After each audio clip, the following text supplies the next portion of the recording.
Okay, we're gonna do a book review today on Level Up.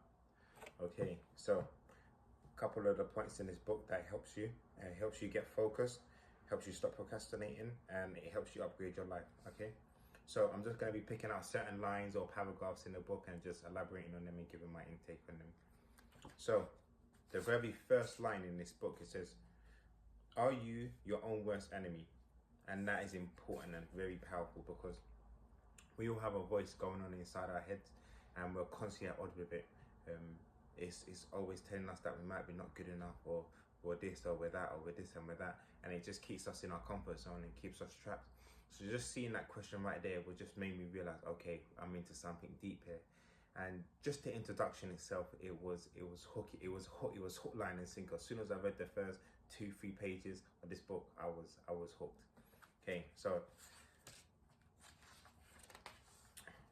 one of the first ones that I saw was, I may have lost the money I'd earned. Sorry. I may have lost the money I'd earned, but nobody could take away the knowledge I had built over the years. Okay.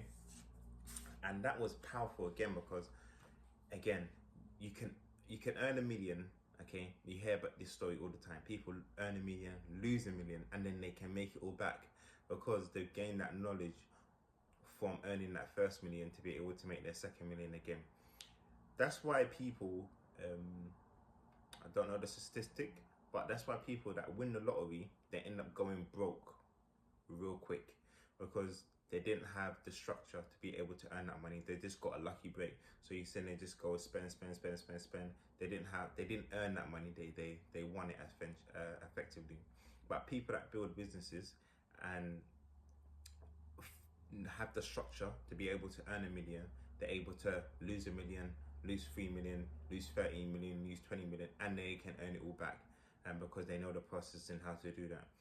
People will go their whole lives, buy a ticket, 3-4 tickets every single day, and might not even win the lottery. Okay, so when they get that money, they just go splash out. Okay, the next point that I liked was, I had learned that healing was only possible when letting those emotions go. And again, we've all been through something in our lives, and it's obviously had an impact on us in some way, shape or form. And if the emotions that you're feeling towards that said emotion are negative, you need to learn to let them go to be able to move forward, or you're just going to be stuck in the past. Okay, so if you had a breakup, okay, you can't just hold on to that breakup forever, otherwise you won't be able to open yourself up to being vulnerable again, to possibly being hurt again. But at the same time, on the flip side, you might actually find love again. So you need to be able to let them emotions go so you can move forward.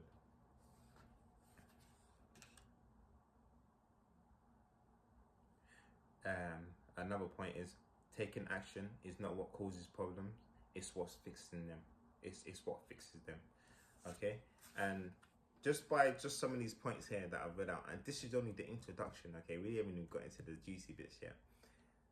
Just that bit there, taking action, it is not the problem, it cures the problem. Okay, so if you have a problem, say you're not making enough money, okay, there's no point complaining and just sitting there and complaining about, I'm not making enough money.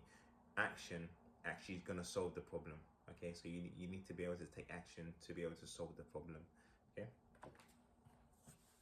the harsh reality is that you cannot change your life unless you commit to deciding what the first step is and then taking it. Again, this is powerful stuff here. Okay, I'm gonna use something very generic, but you get what I mean. Okay, say you are someone that is a heavy drinker, and that drink is stopping you from, you know, possibly having a close relationship to your family, or starting a business, or getting back into work. You need to be able to analyze that first step that you need to take, which is stop drinking, and then take that first step where you need to join an AA's group, speak to someone, you know, go to rehab. You need to be able to analyze that first step that you need to take in your journey, and you need to be able to implement that.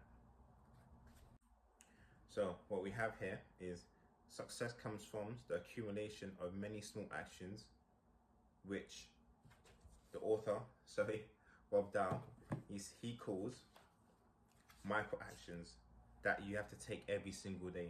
So these are small things that add up to a lot of things. Okay, it's not just about doing one big thing and then that's it. It's about just doing small things every single day, and over long term that will cement itself in your subconscious mind, and then it will become natural to do them actions, and then you can focus on taking more micro actions.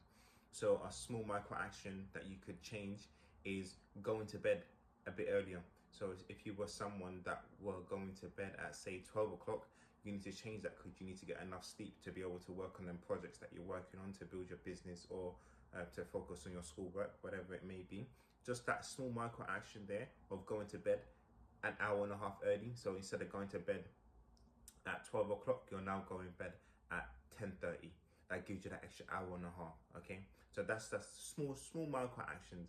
It could be as well, instead of having a large plate and you fill your plate out, you take a portion of that plate out, that food off your plate, and that's just a small micro action to you helping your weight loss goals being fulfilled. So the small micro actions is what adds up to a lot of success rather than one big action.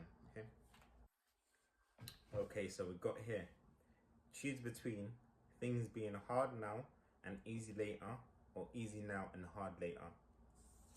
Listen, if you don't understand that one, there, okay, you can work hard in a business now and be financially secure in your 60s, 70s, 80s. You know, you got the bread, okay? You ain't got to worry about going back out into work, okay?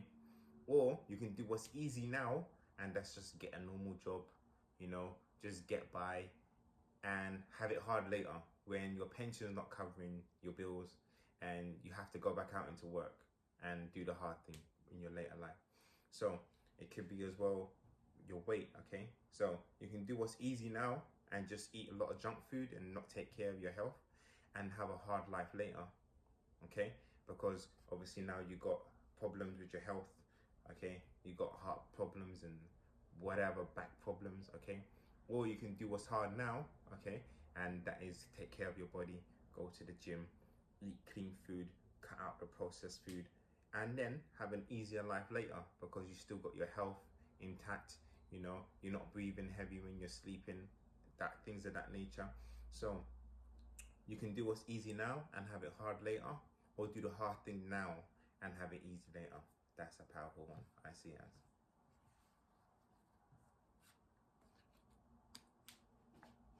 So this correlates to the one I just said, okay? So you need to push through the discomfort and get out of your comfort zone to go and change. The trick is not giving yourself a choice. Okay, so it's just going back to the gym one, okay? So don't give yourself a choice. Don't make it a 50-50 battle whether, oh, maybe I want good health, maybe I don't. There's no two ways about it, okay? The comfort zone is a scary place, and if your comfort zone is pizzas and ice cream and chocolate when you're feeling down, that's a scary place to be, you know? But if your place when you're feeling down is to go for a run, go to the gym, have a salad, take care of your body, that's pushing yourself out of your comfort zone. And that's how you grow, okay? So not weighing the options up and giving yourself a choice whether you want to do this or you want to do this. No, there's only one way, okay? There's no other option. You're going to take care of your health, okay? That's how I interpret that.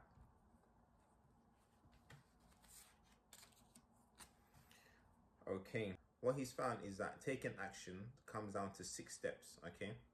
So that's focus, work, persist, rest,